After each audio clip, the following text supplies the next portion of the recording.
What do you guys do, okay? What do you guys do if you're afraid, okay, about a meeting, okay, and a person, and you think they're going to get robbed? What do you guys do, okay? Make certain that they're on your application first. If that means you got to get them a German application, get them a German application. If that means you're so scared that you got to buy an Australian distributor kit and put in the mail an Australian distributor application, okay, and the guy signs up on the Australian distributor application and later on applies for a change of address, is that what I would do? I'd do everything I could to, number one, fight for the money that I get and protect the money that I get. That's what I would be doing. What needs to happen at an Herbalife business meeting is Herbalife. What needs to be talked about are our products. What needs to be talked about is our philosophy. What needs to be talked about is our business opportunity, okay? Anything other than that is going in the wrong direction, okay? We don't discriminate against anybody. The second thing that you've got to realize, it's bad and stupid business to reject anybody for anything, okay? Regardless of their sex, regardless of their religion, regardless of their color of skin, regardless of their background, regardless of what religion they're involved in, and regardless of what the situation is, okay? Because if you build your business that way, you're going in a serious wrong direction. This also goes for multi-levels, okay? We say that you as an individual have the right to involve your first line in another business since that's your business. Everybody got that? Right? We don't like it, but that's the situation. But if you try to involve your second line, you're not allowed to go and talk to your second line. Why? Because maybe you get paid on that, but you didn't develop that business. Your first line did.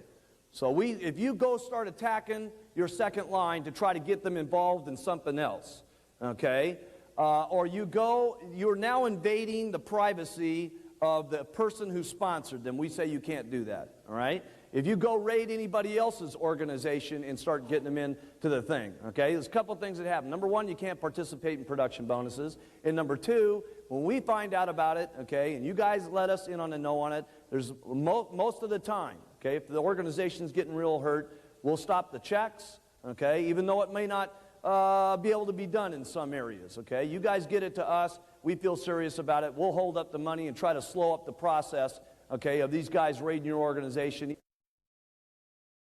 Smoking in these deals and stuff like that, okay?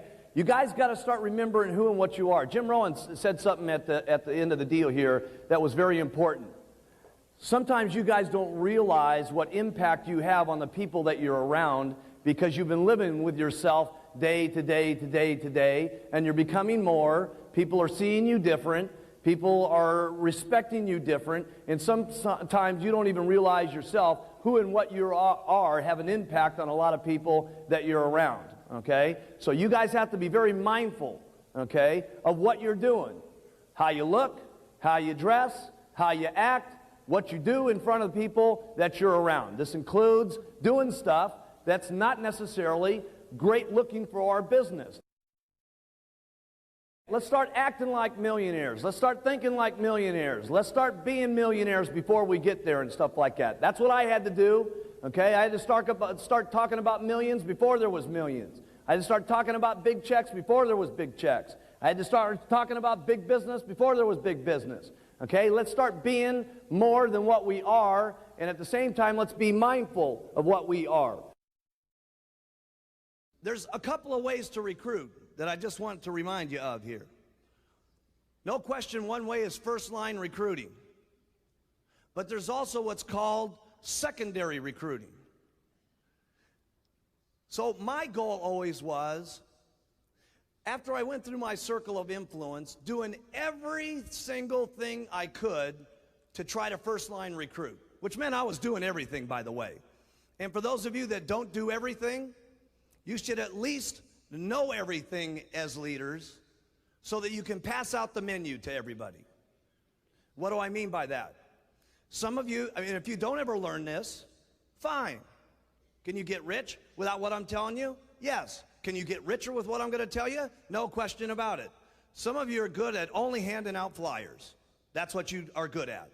Some of you are good at only doing flyers to get first-line recruiting going on. Some of you are good at only getting people in front of the HBN network, and that's what's making it happen for you. Some of you are good at just getting people one-on-one. You do presentations one-on-one, okay? And that's what gets you first-line recruiting.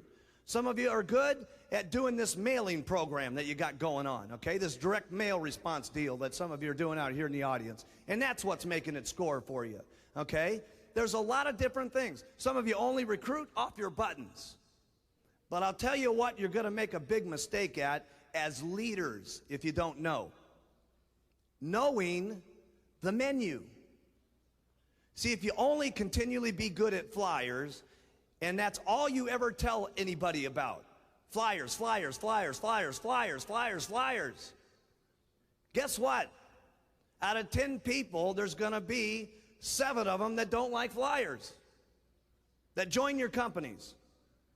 And there's going to be, because they're all going to be different types. Some are going to like flyers, some are going to like ads, some are going to like one-on-one, some of them are going to like the buttons, some are going to like watching the television set, some of them are going to like doing one-on-ones or using the direct mailing program. They're all going to like doing different things. And unless you know the menu, your advantages go way down on how you can attract people to the company. So make sure that you, even if you're not using the menu, that you know how to tell somebody about the menu. See, it doesn't make any difference if you don't use the menu. See, there's lots of stuff, myself personally, I wouldn't do. I wouldn't do it. I couldn't do this direct mail program that some of you are doing. I couldn't do it. Me personally. That doesn't mean it's bad. It just means that I wouldn't do it. Okay? Me personally, I love the flyers. Me personally, I love the advertisements. Advertisements is how I built my business, okay? Talking first line here right at the moment. That's what I love to do. But that's not the only thing I teach. Because if I did, guess what some people would have not done? Ads and flyers. Because some of my people didn't have the money to do the ads. Some of them were scared to answer the telephones. But they would put on their button because it was already in their kit and paid for. And they actually got to the president's team through the button retailing the product, and they mostly retailed the product and then turned them into distributors and got to the top, and that's how they got to the top. So make sure, as leaders, when you're doing your training classes, that you know enough about the menu so that you can attract every kind of person that there is, so that you can put them all on stage, so that they can all tell the results of the different parts of the menu, so that somebody in the audience says, I like that. If that guy can do it, I can do it. That's a secret. Now see, make sure that you get that one, because if you don't get the menu, it's not that you can't get rich, it just means that you're not going to get rich as quick. Why has Mark Hughes been able to become so incredibly wealthy? Because I am so incredibly free and loose oriented. I'm not fixed to anything. It doesn't make any difference to me as long as it's ethical, as long as it's not against the law, as long as it's not tricking somebody, as long as it's got to do with using the products. Wearing something means anything. A button, a cap, a flyer, a sign, it doesn't make any difference. It's the concept. And as long as you're talking to me means anything that's talking. Talking means talking. So, but if you get fixed to something, I've heard people say to me, well, listen, bad deal, bad deal, bad deal about this direct mail program and stuff like that. Hey, there's nothing wrong with a mailing program, okay? There's nothing wrong with it, okay? There's nothing wrong with this particular method of operation or that method of operation or this method of operation. Here's the only problem that there ever is with any particular method of operation, is if you start doing something other than what's in the philosophy. For instance, like trying to change the marketing concept. In other words, you add something to the marketing plan or add something extra to the concept that tries to make you some little extra money someplace, somehow, somewhere. Like, for instance, maybe books and tapes, okay? And you start making that one of the issues of your program, and you make that one of the big deals instead of using the products, wearing the button, and talking to people. Or making money on the meetings. Or making money any other way.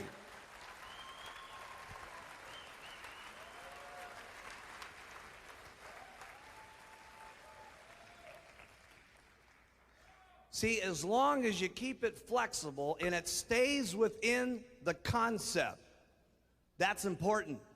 Because then you're able to get anybody. And that means when I say talk about this philosophy, I'm very serious about it, okay? Because anything that you do outside of the norm, okay, other than using, wearing, and talking, you're going to make a serious mistake. Making anything other than the issue of those three things, and you're going to make a mistake, okay? You could say use, wear, talk, and then religion, religion, religion.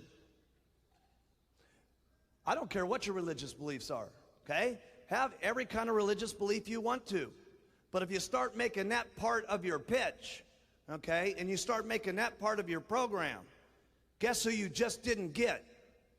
We have one mission here in Herbalife, if you haven't recognized it.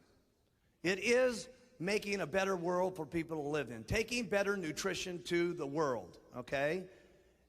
That is our mission statement, okay?